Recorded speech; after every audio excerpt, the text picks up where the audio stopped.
I'm Glenn Miley, and this is When Society Fails.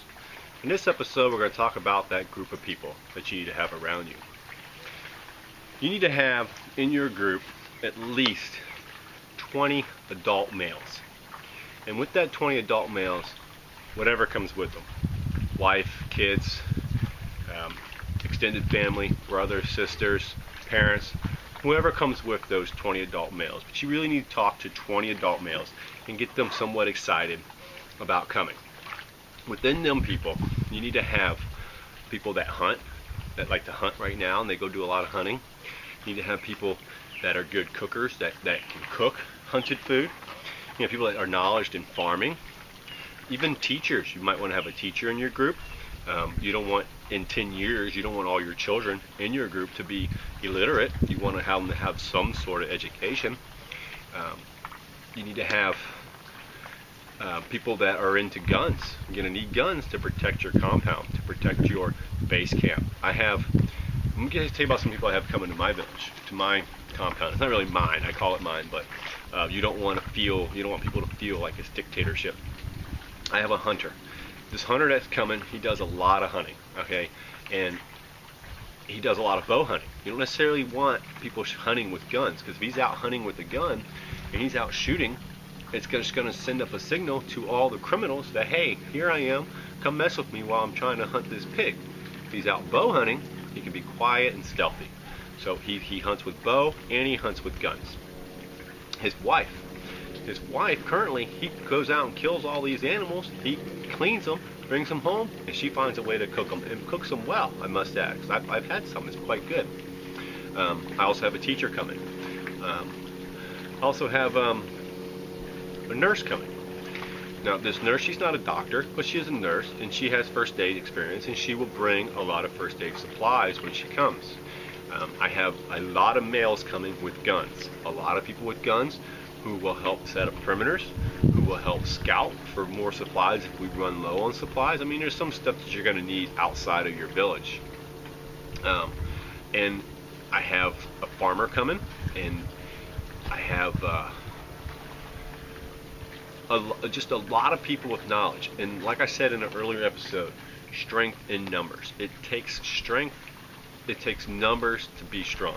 The United States is strong because of our size. If it's just you and your wife, you're going to have a hard time really protecting yourselves. You need to have, and with 20 adult males, you're probably going to be pushing 50, 60, 70, 80 people.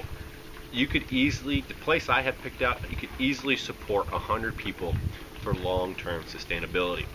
And then within the group of people and in your compound, if you're still going to have a variety of people, it's not going to be like the world outside your village. It's going to be better because it's not as many people. It's easier to control. But you really, to keep morale up, you need to have some sort of law. Okay, it needs to be majority rules law. But if people aren't putting in to society, they need to be removed from your society. You need to just kick them out, send them on the way, give them a bottle of water and a bag of peanuts, and let them go.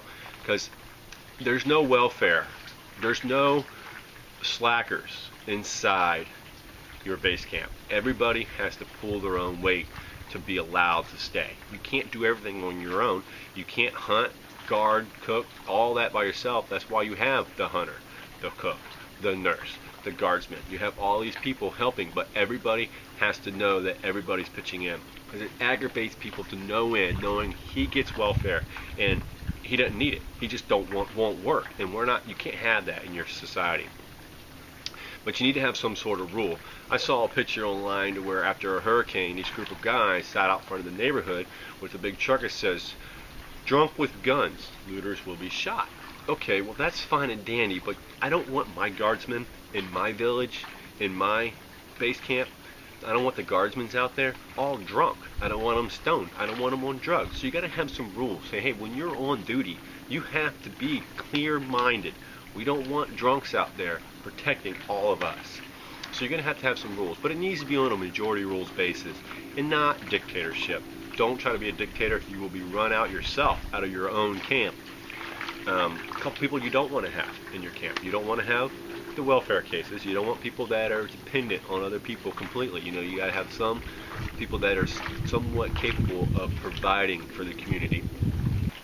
There's one other person I have coming to my village, to my base camp. I'm a little passionate about this person, and I hope everybody gets on this same wave and you make sure that this is included in your village. And that is someone who operates a ham radio. Make sure that you find someone that operates one and make sure they can bring it with them, and make sure you have enough battery supply to where you can use it. Now, the reason I find this important is that because if a lot of these base camps or villages are set up amongst the country, along everywhere, then it'd be good for the base camps to be able to communicate to let each other know how things are going on there, so you know when the dust settles, so you can still keep up with national events or even world events. You'll know that in Chicago things are really starting to calm down, quiet down, so you know how much further you can venture away from your camp to find supplies. And also you can then start having meetings, and you can start doing trading, and that's really the key to getting society back up and going with the survivors that are left. We're going to get more deep into that on the next episode when we talk about getting society restarted. I hope you found this information useful.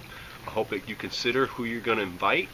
And remember this, even if they say, it's never going to happen, make sure they know you have a plan, because when it does happen, they'll know you have a plan, and they're going to come to you, and they're going to go to your base camp, and they're still going to be help to you. Spread the word, get your group together, like I said, at least 20 adult males, and whoever comes with them. That's what you're going to need. And be sure to comment, let me know what your thoughts are, other people that I might have missed that I should invite to my facility, and subscribe for more. Out.